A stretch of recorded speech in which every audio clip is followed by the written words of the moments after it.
En Descubre Valladolid hoy nos acercamos a los dos edificios históricos que tiene la Universidad de Valladolid en el pleno centro de la capital vallisoletana. Uno de ellos el Palacio de Santa Cruz y el otro la fachada de la Universidad, la fachada histórica de la Facultad de Derecho. Conoceremos algunas curiosidades, le recorreremos por dentro, visitaremos lo que es el Cristo de la Luz, talla que procesiona en la Semana Santa y alguna curiosidad más.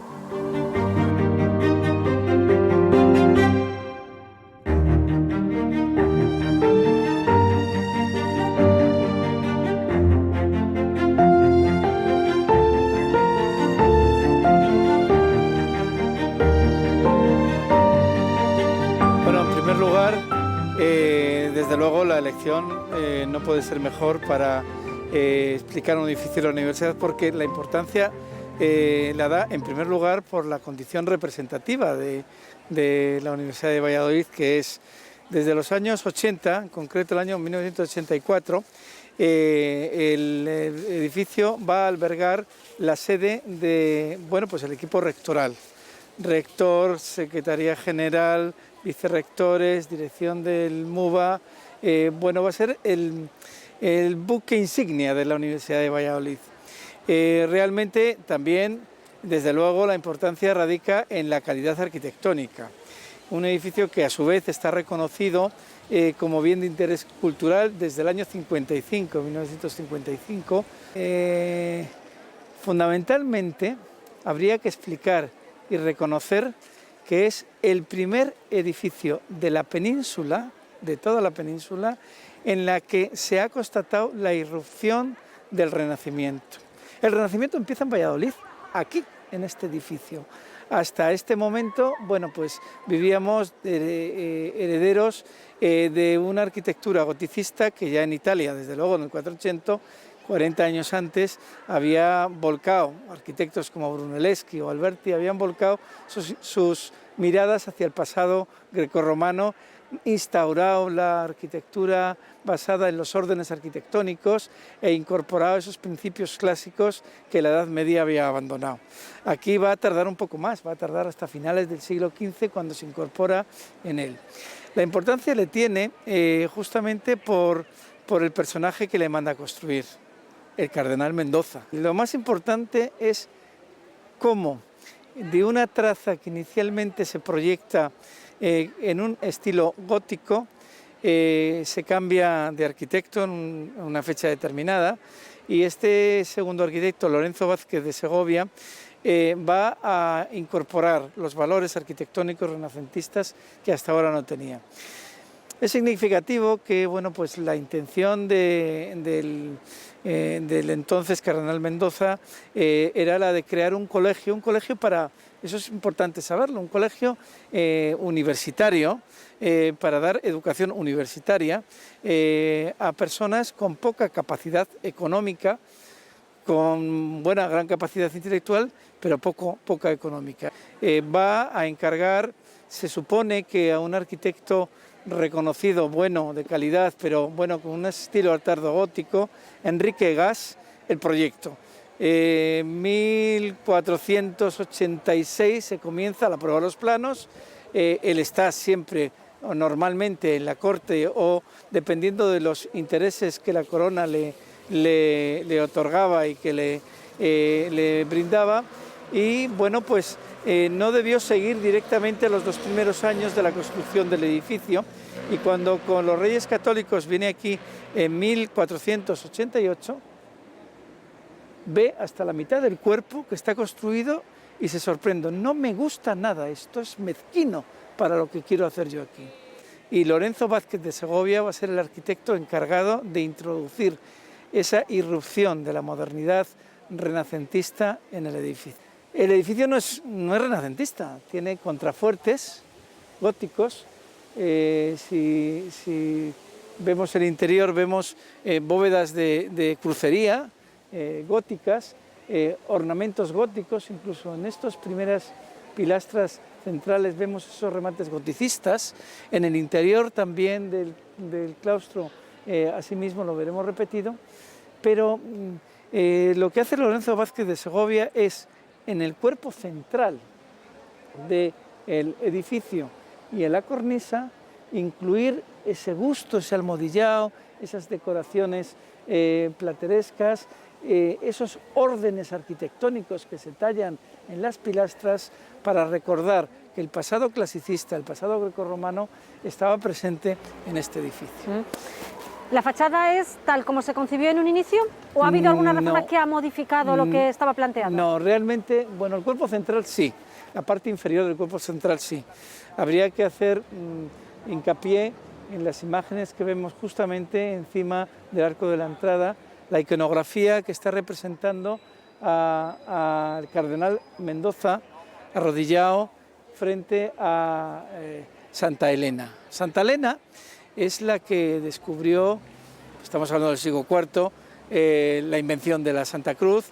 Las ventanas de los lados, las ventanas superiores e incluso la central, la que está debajo de los escudos de los Mendoza, Figueroa a la derecha y arriba el escudo de los Reyes Católicos, son posteriores.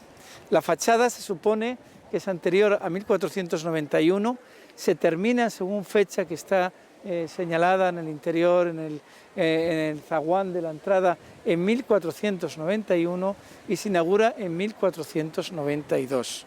Cuando se talla, aún los Reyes Católicos no habían conquistado Granada y por eso, bueno, se puede tener un testigo de que la fecha es correcta, puesto que no figura la Granada en el escudo de los Reyes Católicos. Es en el siglo XVIII, cuando se cambian esas ventanas. Las ventanas inferiores eran góticas, se ve algún remate, allí en la primera de todas vemos el arco de medio punto, detrás, ahí también, en los laterales asimismo, y las de abajo otro tanto de lo mismo. Va a ser al final otro arquitecto que trabajaba con Ventura Rodríguez, Manuel Godoy, que en el siglo XVIII va a reformar esas ventanas, introduciendo una arquitectura clasicista también, por decirlo así, adecuando incluso más esa imagen de modernidad clásica de toda la fachada, con la colocación de estos balcones, bueno, que por una parte nos recuerdan la época barroca romana, pero bueno, también desde luego a mí me recuerda mucho fachadas renacentistas de Valladolid, principios del siglo XVII, como el Palacio de los Miranda, en la calle Enrique IV precisamente. Tiene una portada muy parecida a estas que figuran aquí. ¿Los pináculos y la balaustrada superior? Bien, los pináculos desde luego son de tradición medieval, pero toda la balaustrada, todo el entablamento que sujeta el voladizo de la balaustrada es de tradición netamente renacentista. Y bueno, lo dibuja perfectamente y lo restaura Manuel Godoy y también en los planos de Ventura Rodríguez figuraba esta intervención. Es de estilo del Renacimiento. Los pináculos que ahora mismo están atravesando una etapa complicada, ¿no? En su conservación, ¿están dando algún problemilla? Pues no ahora, siempre. Este edificio ha tenido varias reformas importantes. La piedra no es exactamente de la dureza que debería tener, y ya en el siglo XVII Juan de Nates, el arquitecto, famoso arquitecto herreriano, hace la primera reforma del Palacio de Santa Cruz, cambia el primer cuerpo. Montanegui el segundo y el tercer cuerpo del patio se cambia totalmente porque, bueno, pues los años, estamos hablando del 17 y del 18, desde el siglo XV han pasado más de 100 años. A lo largo de la historia ha habido muchas intervenciones, la última y creo que recordar que fue magnífica en la fachada de Eduardo González Fraile, el arquitecto, ya en el siglo XX, hace unos 15 o 20 años, restauró toda la fachada, e incluso día a día, bueno, pues hay que estar poniendo remiendos a esta joya que se convierte desde luego en la imagen de la Universidad de Valladolid. Vamos a conocer algunos de los tesoros que precisamente alberga el Palacio de Santa Cruz. Sí, ciertamente, bueno, la sorpresa que causa la entrada a este edificio empieza precisamente por el zaguán, donde estamos ahora mismo. Yo tengo que decir que recuerdo de niño una tarde de tormenta, la primera vez que entré a este espacio, la sorpresa que me causó encontrarme con el patio y con este espacio. Muy niño empecé a entender que aquí había algo trascendente y que era más que un edificio civil, evidentemente albergaba una capilla. No solamente los estudiantes cuando, a partir de finales del siglo XV, en 1492 ya se trasladaron a él,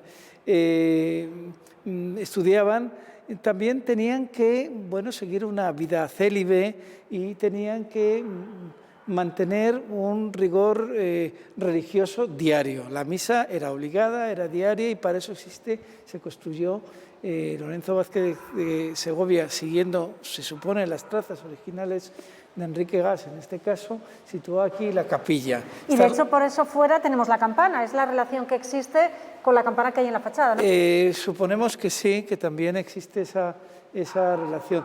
Desde luego, la figura también sorprendente que nos espera a la entrada detrás de la mampara de cristal, contemplable a diario. Un Gregorio Fernández. Es una de las mejores piezas de Gregorio Fernández, el Cristo de la Luz, una de las joyas de la Semana Santa vallisoletana. ¿Que procesiona los jueves, si no recuerdo mal? La procesión del encuentro de los jueves, sí, efectivamente.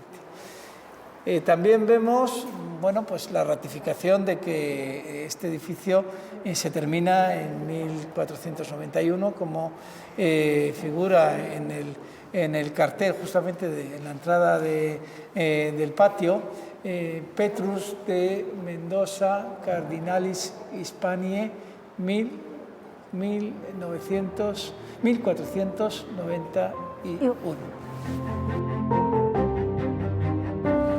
Y el acceso a lo que es el patio también impresiona, grandioso, sí. La pieza caliza, además una pieza totalmente limpia. Sí, la verdad es que siempre estuvo sin color, del mismo color blanco.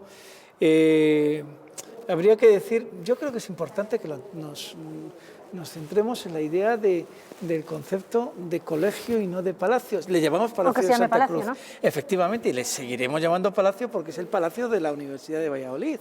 Es el palacio en el cual se representa el poder institucional de la universidad. Pero claro, la estructura arquitectónica no es de palacio. Los palacios de Valladolid no conforman un patio de estas características, con estas entradas y con estas escaleras. Es un colegio. Y la diferente altura también, ¿no? Claro, la diferente altura entre los distintos niveles. Es muy raro encontrar palacios que tengan aquí en Valladolid, quitando, el del licenciado Butrón, que tiene 3 niveles, tiene normalmente 2 niveles, la planta entreplanta, planta semisótano y planta noble. En este caso, se están diseñando un espacio arquitectónico que pueda contener las necesidades de una universidad, con una biblioteca, con una aula de docencia, con un salón representativo, con una zona de comedor, con una zona de cocinas, que realmente cambian mucho a lo largo de los siglos, pero que, de una u otra manera servían a por lo menos más de 20, 27 estudiantes que vivían aquí, repito, de manera célibe, se cerraba por la noche y se dedicaban a estudiar en un máximo de 8 años, no podían estar más. Era el tiempo límite en el que tenían que sacar los estudios. De sacar los estudios, efectivamente. No tenían que tener ningún familiar aquí dentro para poder entrar. No tenía que ver más de un alumno de la misma localidad, una serie de condiciones que marcaban una vida rigurosa de aprendizaje. Este reloj sí. Es una de las últimas piezas que se ha colocado precisamente? Bueno, ahora temporalmente está en este espacio. No tiene por qué ser definitivo, es el reloj de la universidad que está justamente en la esquina del encuentro que después veremos a la izquierda de la fachada histórica de la Universidad, sede de Derecho. La Universidad, sede de Derecho, y que, bueno, pues aquí, como vemos en la fecha del siglo XIX, 1855, este reloj constituyó la referencia temporal de la universidad durante muchos años.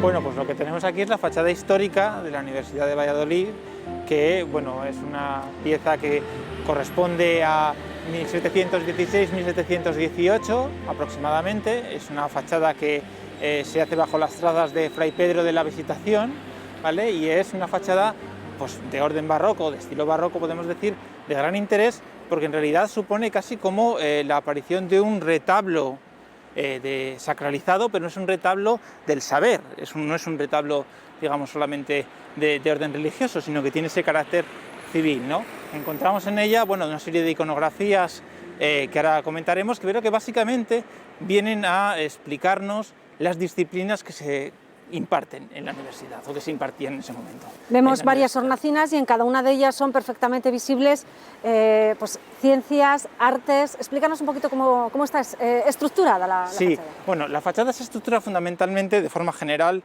en dos cuerpos. Tenemos dos cuerpos superpuestos con una serie de pilastras acanaladas y de orden compuesto. Por otro lado tenemos en la parte central un orden gigante de columnas, semicolumnas también de orden compuesto, que en el fondo articulan la presencia de esas hornacinas, que son donde se encuentra la simbología que estamos comentando. En la disposición en realidad es muy sencilla, pero también muy jerárquica, porque encontramos en el centro de la fachada, en la parte central, a la teología. La teología, esto es una universidad que nace con un orden, bueno, con un carácter pontificio, evidentemente. La teología está básicamente ordenándose en el centro como la gran jerarquía, ¿no?, suprema frente al resto de las artes. Y luego vamos encontrando dos zonas en el cuerpo bajo a la izquierda. Lo primero que encontramos ahí es la retórica.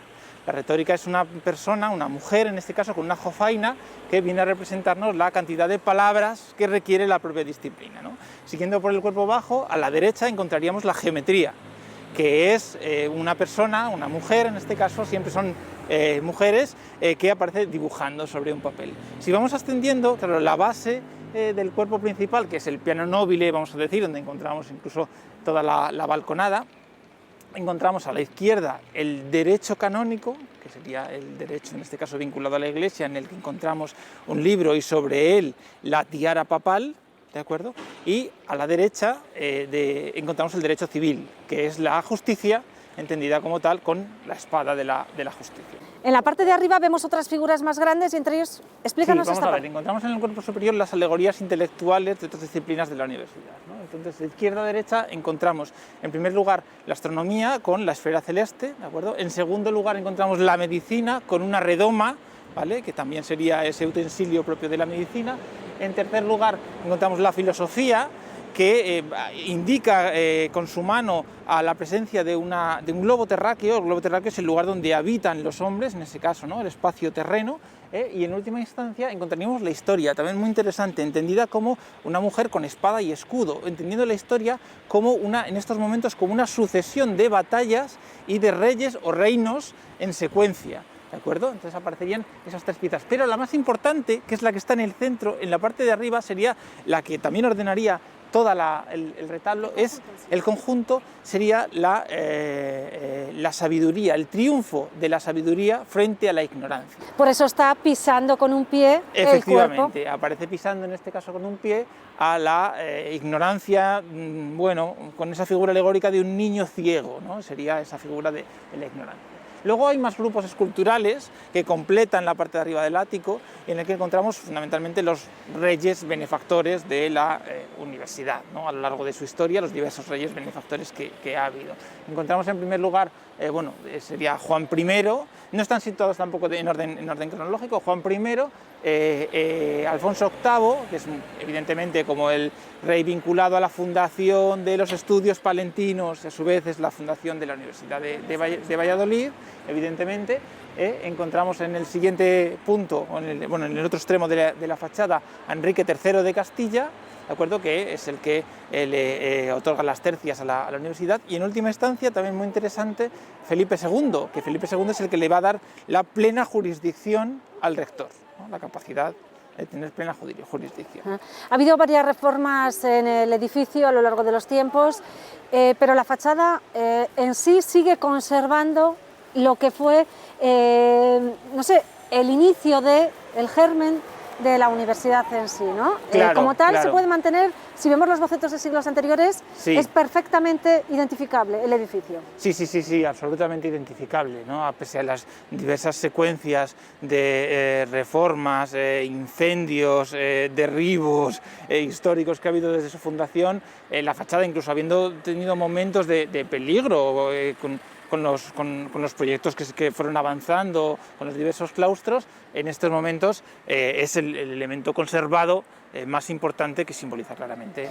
Es un edificio muy visitado y perfectamente reconocible en Valladolid, ¿no? Sí, desde luego. Al final, pasear por la plaza de la universidad y entenderlo como casi un símbolo de la universidad es de lo más identificable, junto con el Palacio de Santa Cruz. Son los dos grandes elementos que identifican la presencia de la universidad en el centro de la ciudad, que también esa es la condición interesante, ¿no? La universidad es muy grande, pero este es el edificio que se identifica en el centro de la universidad.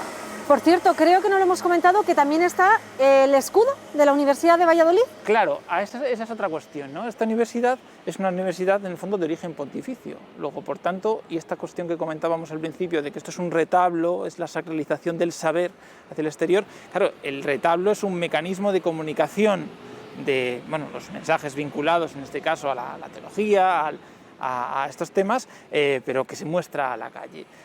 La universidad de origen pontificio tiene en el centro el escudo, en el que vemos una serie de elementos que hablan de ese origen pontificio. Por ejemplo, los angelotes, que están en torno al centro del escudo, ¿de acuerdo?, que están sujetando en la parte superior la tiara papal, con esa referencia, y en la parte inferior están sujetando, que aparecen cruzadas, las llaves papales, ¿de acuerdo? Son símbolos claramente pontificios, pero en el centro, el escudo de la universidad está simbolizado por el árbol de las ciencias, que es un roble, ¿no?, el árbol del conocimiento, que ordenaría, en este caso, a través de sus ramas, todas estas disciplinas que compondrían en general todo el... Iván, mientras que esta fachada que da la plaza a la universidad está casi como se ideó, sin embargo, la lateral ha sufrido muchísimos cambios y nada queda de aquel proyecto original, ni siquiera la zona de la esquina, ¿no?, que tampoco es como la conocemos ahora. Sí, efectivamente, en esa sucesión de cambios hubo un momento que incluso cuando se planteaba casi derribar esta propia fachada, se llegó hasta la esquina y ahí encontrábamos la torre.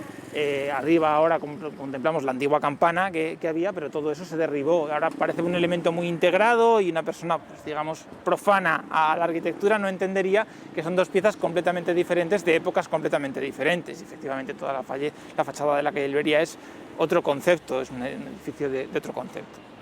Iván, ahí hay una zona rectangular que parece ser como que tiene letras, pero que no son legibles. No sé si es así y ahí había algo.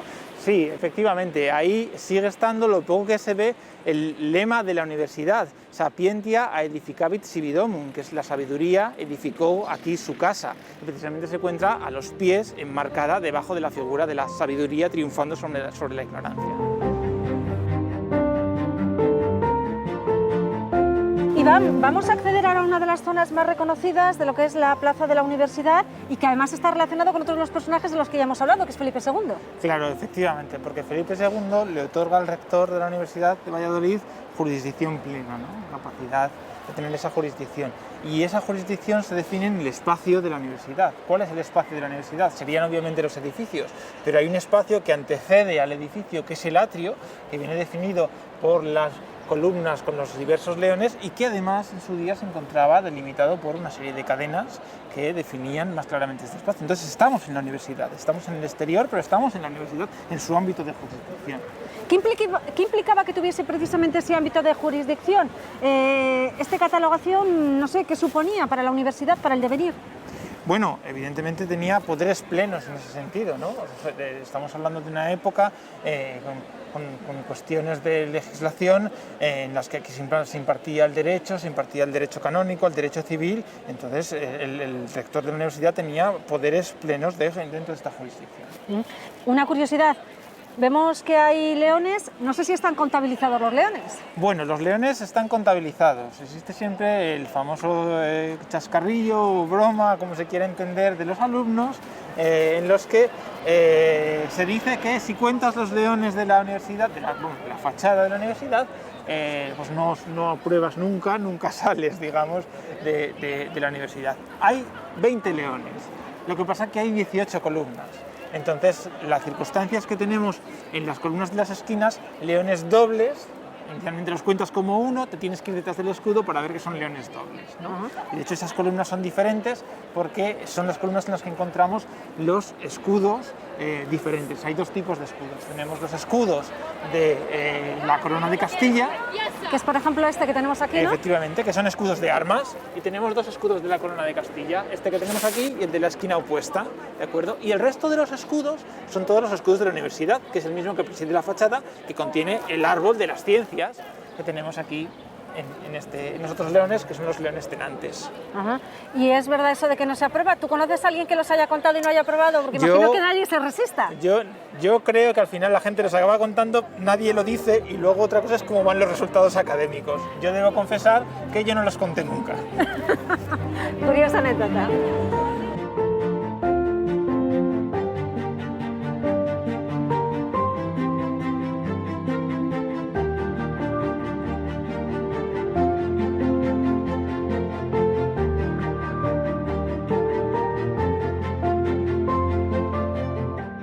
Un edificio barroco, otro renacentista. Descubre Valladolid nos ha mostrado la historia de dos edificios vinculados a la Universidad Vallisoletana y hemos conocido alguna anécdota, como por ejemplo la de los leones. ¿Se aprueba o no se aprueba si se cuentan? Bueno, pues un detalle más que hemos sabido hoy.